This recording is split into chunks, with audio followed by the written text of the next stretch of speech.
Question कीजिए, सरकार का यही जवाब होता था कि किशनगंज में 2 डिग्री कॉलेज, सब डिवीजन में 2 डिग्री कॉलेज है, इसलिए अभी वहां नहीं होगा। पहले पूरे प्रदेश के सभी सब डिवीजन में डिग्री कॉलेज होगा, उसके बाद जाकर के आपका टेराघाट में डिग्री कॉलेज के लिए सोचा जा सकता है। लेकिन हम लोग फिर भी पत्राचार करते रहे, क्वेश्चन करते रहे, लेकिन तब जाकर के मुख्यमंत्री को मानना पड़ा और टेराघाट में हमारा डिग्री कॉलेज स्वीकृत किया और चिट्ठी आया कि आप 8 एकड़ जमीन चिन्हित कर करके भेजिए और सीओ ने वहां चिन्हित करके भेज भी दिया। उम्मीद है बहुत जल्द इंशाअल्लाह वहां भवन बनना चालू हो जाएगा और वहां हमारी बच्चे बच्चियां डिग्री की अपनी ग्रेजुएशन की पढ़ाई आराम से कर सकती हैं। आप चाहे कोई भी बड़ा बड़ा काम, जो ऐतिहासिक काम था, जो वर्षों से नहीं हो रहा था, चाहे वो आपका निसंद्रा पुल हो, चाहे लोधाबारी पुल हो। लोधाबारी का नाम सुने होंगे आप लोग, एक बहुत बड़ा पुल था, वहां परको पायल का पुल बना था। जिस तत्कालीन एमपी हुआ करते थे शाहनवाज साहब, उस समय में वो बनाए थे। जैसे ही पुल खड़ा हुआ, नदी की धारा दूसरी तरफ से चले गई, पुल जैसे के तैसे खड़ा रह गया। 2002 के बाद कोई उसका बाढ़ जोने वाला नहीं था, कोई पूछने वाला नहीं था। फिर हम लोगों ने विधानसभा में एक एक चीज का क्वेश्चन किया, तब जाके लोधाबारी पुल भी आपका स्वीकृत हुआ। और उसी तरह गुरुमारा घाट का पुल, कालोपीर घाट का पुल, सौल घाट का पुल, झुनकी पुल, यानी इस तरह का ऐतिहासिक पुल, जो बड़ा बड़ा पुल जो बनने से रह गया था, वंचित रह गया था, सारे पुलों को हम लोगों ने बनवाने का काम किया। और बहादुरगंज टेराघाट सड़क जो 218 करोड़ की लागत से 2 अरब 18 करोड़ की लागत से बनने जा रही है, ये 1 साल पहले ही इसका टेंडर हो गया था। लेकिन जब हम लोग जीत करके आए तो रोड की स्थिति आज जो स्थिति है, इससे बदतर स्थिति थी। लेकिन जब हम लोग पदाधिकारियों को पूछे कि भाई रोड की स्थिति ऐसी क्यों है, तो पदाधिकारियों ने बताया कि ठेकेदार काम नहीं कर रहा है। हम लोग लिखा पढ़ी किए उसके खिलाफ, तब जाकर के ठेकेदार आनन फानन में काम शुरू किया, उसको ब्लैकलिस्ट किया गया, उसको डिवार किया गया, जैसे तैसे काम को मुकम्मल किया, लेकिन वो काम नाकाफी था। उसके बाद हम लोग उसको चौड़ीकरण के लिए सरकार को लिखे और उस विभाग का मंत्री हमारे तेजस्वी जी थे। तेजस्वी ने उसको स्वीकार किया और स्वीकार करते हुए उसको 218 करोड़ की लागत से टेंडर भी हुआ। हमारी बदकिस्मती कही है कि टेंडर होने के बाद मंत्री के और संवेदक के बीच में जो एक संबंध होता है, वो फुलफिल नहीं हो पाने के कारण उसको फिर रिटेंडर कर दिया गया। वो रिटेंडर हो गया, फिर दूसरे संवेदक को हो गया। पहला संवेदक चले गया हाई कोर्ट। जो ही दूसरे संवेदक को हुआ, दूसरा संवेदक को दूसरे दिन एग्रीमेंट होता, उससे पहले हाई कोर्ट का स्टे आ गया। स्टे आने की वजह से रुकावारा बहस चली।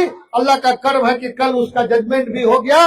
जो हाई कोर्ट गया था उसको खारिज करते हुए दूसरे संवेदक को टेंडर दे दिया गया है और कागजी प्रक्रिया इंशाल्लाह 15 दिन में पूरी होने के बाद उस रोड का काम शुरू हो जाएगा, जो जिसका अमाउंट बढ़ करके 234 या 36 करोड़ हो गया है। बार बार कहता था कि सब तो हम कर दिए हैं। भाई आप क्या किए? आप अगर अपने इतिहास को उलट करके देखिएगा, 16 साल के इतिहास में आपने कितनी सड़कें बनाई। आपके अंदर अगर सलाहियत होती तो आज आप गिनाते। आपने अवाम ने आपको 16 साल देने का काम किया। आप एक एक चीज को गिनाते और वोट लेते, अपने उपलब्धियों को गिनाते, लेकिन आपने कुछ नहीं किया सिवाय सिर्फ लोगों को गुमराह करने के, लोगों को ठगने का। पदाधिकारियों के मन में जो समझ में आता था पदाधिकारियों ने किया। आपने कुछ नहीं अपने से करने का काम किया, सिर्फ पदाधिकारी को जो बन हुआ कर किया। और हम लोगों ने एक एक चीज पदाधिकारियों से करवाने का काम किया कि आप फला काम करो, फला काम करो, फला काम करो। आज आप अगर टेराघाट को देखिएगा, पहले एक कनेक्टिविटी था, सिर्फ बहुत जद्दोजहद के बाद आप शुक्र मनाइए मौलाना असरारुल हक कासमी साहब का, अल्लाह उनको कब्र को नूर से भर दे, उनको जन्नत में आला मकाम अता फरमाए, कि उनके वजह से, उनके जद्दोजहदों के वजह से एक लौटा पुल बना था बड़ी मुश्किल से, और कोई दूसरा कनेक्टिविटी नहीं था। आज अल्लाह का कर्म है कि दूसरा कनेक्टिविटी आपका निसंद्रा पुल में लगभग, आज हम लोग गए थे वहां, एक शिलान्यास था, देखिए 8-9 पिलर का काम चालू हो गया है। उसी तरह आपका तीसरा कनेक्टिविटी अगर आप देखिएगा, वो बॉर्डर रोड का कंचनबाड़ी पुल था जो 12-13 साल का टेंडर के बाद भी काम नहीं हो रहा था। हम लोगों ने पत्राचार किया कि भाई काम क्यों रुका हुआ है, उस पर भी काम शुरू हो गया है। वो भी इंशाअल्लाह हम समझते हैं कि दिसंबर जनवरी में वो भी चालू हो जाएगा। वो तीसरा कनेक्टिविटी होगा। अगर लोगों ने मुझे मौका दिया, मैं यकीन के साथ कहता हूं कि आपका मटियारी घाट में भी पुल होगा, वो भी प्रोसेस में है। तो चौथा कनेक्टिविटी मिलेगा लोगों को, टेराघाट के लोगों को, जो इतने एक तरह से कटा हुआ था वो इतना नजदीक हो जाएगा, लोग इधर से चाहेगा उधर से चले जाएगा। आज आप देखेंगे, ये भी आपका जो अभी मार साहब बोल रहे थे, ये चुनीमारी घाट का पुल, ये भी प्रोसेस में है। उम्मीद है कि इंशाल्लाह इलेक्शन से पहले उसका भी टेंडर प्रक्रिया में है, वो भी शायद इंशाल्लाह हो सकता है कि शिलान्यास हो जाए। हम लोग तो एक एक काम को देख करके, एक एक चीज को नजर में रख करके हम लोग करवाने का काम कर रहे हैं। हम लोगों का प्रयास है कि हमारा क्षेत्र कैसे आगे बढ़ेगा, कैसे विकसित होगा, कैसे विकास करेगा, सारे चीजों को हम लोग लेके चल रहे हैं। आप शिक्षा के क्षेत्र में देख लीजिए, पहले चुनिंदा जगहों में ही हाई स्कूल हुआ करते थे, आज हर पंचायत में इंटर लेवल तक स्कूल हो गया है। हमारे बच्चे बच्चियां आज आपका 12 तक की पढ़ाई अपने घर से आराम से पढ़ सकती है। और आप देखेंगे कि हमारे नेता, जब नीतीश कुमार जी 17 महीने के बाद, आपने देखा होगा कि जो नेताजी हमारे नेता ने वादा किया था अपने 2020 के चुनाव में कि अगर हमारी सरकार बनी तो 10 लाख युवाओं को रोजगार देने का काम करेंगे। क्योंकि जब नीतीश कुमार जी इंडिया गठबंधन में आने के लिए मन बनाए तो हमारे नेता ने कहा कि आप अगर रोजगार दीजिएगा या हमारा कुछ शर्तें हैं इसको मानिएगा, तब जाकर के हम आपके साथ गठबंधन में आएंगे। और वही हुआ। नीतीश कुमार जी जबकि घोर विरोधी थे, जब कह रहे थे कि नौकरी देने की बात करता है, कहां से नौकरी देगा, अपना पैसा अपना बाप के घर से लाएगा, नीतीश कुमार जी बोल रहे थे। लेकिन वही आदमी जब सरकार में, गठबंधन की सरकार में आए तो 6 लाख लोगों को नौकरी देने का काम किया। भले नीतीश कुमार के नेतृत्व में हुआ हो, लेकिन हमारे नेता तेजस्वी जी का देन था कि 6 लाख युवा, हम समझते हैं कि हमारे घर के हर शिक्षित परिवार से एक लड़का जॉब में है। 3.5 लाख लोगों के पद सर्जित किया, लेकिन आज तक उसका बहाली, जब सरकार गिर गई तो उसका बहाली आज तक नहीं हो पा रहा है। इसी तरह आप अगर देखिएगा तो हमारे नेता ने कहा, जब सरकार गिर गई, सरकार चले गई, उसके बाद हमारे नेता ने संघर्ष करना शुरू किया।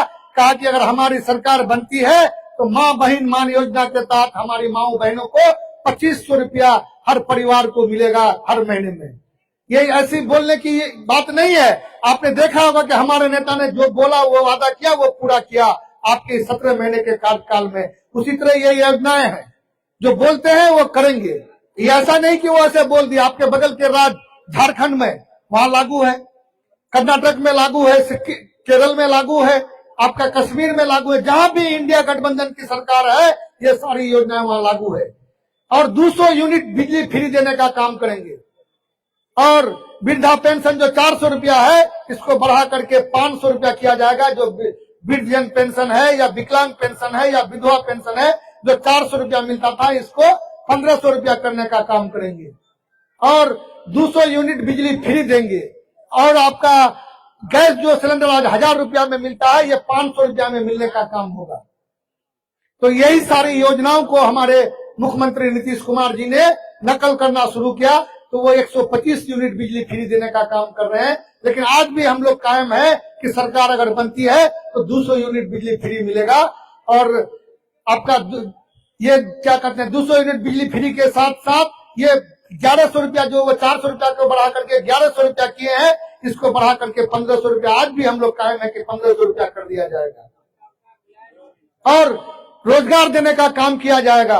आपने देखा होगा कि हमारे जो नेता हैं, वो एक मास्टर प्लान रेडी रखा है। उन्होंने कहा कि हमने सारा रोड मैप तैयार रखा है, रोड मैप रेडी है, जैसे ही सरकार बनेगी ये सारा लागू हो जाएगा। हमारे नौजवानों को पलायन से रोका जाएगा। आज हमारे नौजवान अपने नई नवेली दुल्हन को छोड़ करके, अपने बूढ़े माँ बाप को छोड़ करके आज दिल्ली, पंजाब, हरियाणा की रोड की खाक छान रहे हैं। आप देख रहे होंगे, आज अगर नहीं जाते हमारे नौजवान तो हमारा इलाका भूखमरी का शिकार हो जाता। लेकिन हमारे नेता ने कहा है कि जैसे ही हमारी सरकार बनेगी, ये सीमांचल का क्षेत्र जो इतना पिछड़ा है, ये सीमांचल डेवलपमेंट प्राधिकार बनाया जाएगा, उसके थ्रू इस क्षेत्र को डेवलप किया जाएगा। तो इस तरह की योजनाएं हैं। आपने देखा होगा कि आज अभी बड़ा अच्छा रेहान बाबू बता रहे थे, मैं सब बात बोलना नहीं चाह रहा कि हमारे पूर्व के लोग क्या क्या बोल रहे हैं। आज उनके पास बोलने के लिए कुछ नहीं है। कहते हैं कि वहां घोर बना ले, हन्ने कर ले, हुन्ने कर ले, ये कर ले। तो ये सब बातों में, गुमराही में नहीं आना है। वो ऐसा, चूंकि उनके पास कोई मुद्दा नहीं है। आप उनसे पूछे कि आपको 16 साल दिए, 16 साल का एक उपलब्धि बताइए आपने क्या किया। आप उनसे उपलब्धि पूछिए कि आप अपना काम गिनाइए, तब जाके आप बोलिए। या तो मी करिए। अभी जो बताया कि मस्जिद में घुसने के लिए, अरे भाई आप, वो आपका कार्यकाल था, आपने क्या किया। और हमारे कार्यकाल में हमने, मेरे पास एविडेंस है कि हमने विधानसभा में क्वेश्चन किया। आप जो बोलते हैं एक एक चीज का मेरे पास जवाब है। विधानसभा में क्वेश्चन किए, एक सारे चीज का लेखा जोखा है मेरे पास। हमने पत्राचार किया मुख्यमंत्री से लेकर मंत्री तक, तब जाकर के काम हुआ है। तब जाकर के आपका पुल पुलिया बना, आपका रोड बना। आप कह रहे हैं कि मोर पास करा चिली मान से, कसम से। भाई इन बातों का कोई जवाब है? आप बोल रहे हैं कि उनके पास ये है। आप जब किसी की संपत्ति पर अगर इल्जाम लगाते हैं, पहले आप अपना देखिए। पहला 2004 में जब आपने हल्फनामा डाला था, हलफनामे में आपने लिखा है कि 14,000 रुपया आपके पास था सिर्फ। आज आपके पास अकूत संपत्ति जमा कर लिए, कहां से आया? मेरा तो बाप दादा का दिया हुआ है। मेरे पास रिकॉर्ड है, हिस्टोरी है कि हमने, मेरा बाप का क्या था, नहीं था, मेरा दादा का क्या था। और आप जो दूसरे पर इल्जाम लगाने से पहले अपने आप को देखो। आपने जो यह कुछ संपत्ति जमा कर लिया, दिल्ली में घर, पटना में घर, किशनगंज में जमीन, घर, सिलीगुड़ी में घर, सिक्किम में घर, कहां से आ गया यह करोड़ों की संपत्ति आपके पास? आपका जबकि हलफनामा में दायर किया हुआ है कि ये मेरी कमाई सिर्फ विधायकी से है, लेकिन मेरे पास तो भट्टा है, पेट्रोल पंप है, जमीन जायदाद है, सब है। आप बात करते हैं कैसी, किसकी बात करते हो? आप कोई भी बात सोच समझ करके बोलो, वरना मेरे पास सारा चीज का लेखा। आज आपके इलाके में, हमारे इलाके में आकर के बोलता है कि लाश को उखाड़ दिया। अरे मैंने वो भी रिकॉर्ड निकाल दिया है, सिर्फ वो लिखित में आना बाकी है। 687 को 16 साल के पीरियड में 687 पोस्टमार्टम हुआ, और मेरे पीरियड में अब तक 47 पोस्टमार्टम हुआ। वो लिखित रूप में हम लोग आरटीआई डलवाए हैं, वो भी निकल जाएगा और प्रूफ के साथ देंगे। बोल रहे भाई कि अगर 2 लाश उखड़ गया तो उसके लिए जिम्मेदार नेता नहीं है, उसके लिए जिम्मेदार उनके रिश्तेदार हैं, जिन्होंने ये केस किया कि मेरे भाई को मर्डर कर दिया, या मेरा भाई, ये भाई को जान से मार दिया है। जब तक उसका जांच नहीं होगा तो उसको कैसे होगा? ऐसा आए दिन होते रहता है भाई। हर दूसरे तीसरे दिन कोई ना कोई जहर खा करके, कोई ना कोई फांसी लेके मर जाता है। हम लोग कागज को तो अपना देते हैं जहाँ कोई मामला नहीं होता है। जहाँ मामला समझ में आता है कि ये सुसाइड नहीं है, ये हत्या है, तो ऐसे का अगर पोस्टमार्टम नहीं होगा तो उसकी जांच कैसे होगी? आप बात करते हो। रोड एक्सीडेंटल वाला मामला में आप देख लीजिए, 16, आप अगर देखिएगा 16 से लेकर के 20 तक का पेमेंट नहीं होता। 63 लोगों को विधानसभा में क्वेश्चन करके एक साथ पेमेंट करवाने का काम किया। 4 लाख रुपया करके जो मिल रहा था, उसको पेमेंट कराने का लोड नहीं था उसको। तो बात करता है, हमारे पास तो लेखा जोखा, हर चीज प्रूफ के साथ हम देंगे। हमारे पास सारा चीज का डाटा है, डाटा के साथ पेश करेंगे। आप इस तरह अनर्गल बयान दे करके लोगों को गुमराह मत कीजिए। इसलिए हम तमाम लोगों से कहेंगे कि आने वाले दिनों में आप लोग महागठबंधन के साथ मजबूती से खड़ा रहिए। ये SIR का जो मामला है, ये वोट चोरी का जो मामला है, हमारे नेताओं ने, हमारे तेजस्वी जी, हमारे नेता, इंडिया गठबंधन के नेता राहुल जी ने एक आज बिहार के सड़कों की खाद छान रहे हैं। क्यों? जरूरत है कि ये इन्होंने चोरी करके कई जगह सरकार बनाने का काम किया, वोट चोरी करके। तो वो चाह रहे हैं कि बिहार में ये वोट चोरी नहीं कर पाए। तो इसीलिए हमारा नेता राहुल गांधी, हमारे नेता तेजस्वी जी ने ये संकल्प लिया कि जन जन को जगाने का काम करेंगे। आप देखेंगे अभी पूर्णिया आए हुए थे, आपने देखा कि जन सैलाब उमड़ पड़ा है। उनके रैलियों में 10 लाख 15 लाख आदमी तक रोड में आके खड़े रहते हैं बगैर किसी हम लोग रैली करते हैं तो लोगों को ले जाना पड़ता है, लोगों को खुशामद करना पड़ता है कि चलो भाई, वहाँ कोई किसी को कोई नहीं कहता है। लोग अपने पहुंच रहा है, लाखों की तादाद में पहुंच रहा है। लोगों को एक विश्वास हो गया है कि कोई अगर बेहतर सरकार दे सकता है तो तेजस्वी जी दे सकते हैं। केंद्र में अगर बेहतर सरकार दे सकता है, भाईचारगी को अगर बरकरार रख सकता है तो राहुल गांधी कर सकता है। तो इसलिए लोगों को अब विश्वास होने लगा है, चाहे वो हिंदू हो, चाहे मुसलमान हो, चाहे सिख हो, चाहे ईसाई हो, सारे लोग आज इनके साथ खड़े हैं। आप अगर देखिएगा रैलियों में, मान ले ठीक है ये सीमांचल के क्षेत्र में मुस्लिम है, ये जा रहे हैं, लेकिन आप मुजफ्फरपुर जैसे जगहों पर जहाँ मुसलमान की आबादी बहुत कम है, वहाँ सारे कम्युनिटी के लोग वहाँ रोड में आज खड़े हैं लाखों की तादाद में। आप जाकर के देखिए। तो इसलिए हम लोग यही कहेंगे कि एक आंधी चल पड़ा है। पूरा सर्वे, सभी चैनलों के सर्वे बता रहे हैं कि आने वाले दिनों में तेजस्वी जी मुख्यमंत्री बनेंगे। वो आज के भावी मुख्यमंत्री हैं।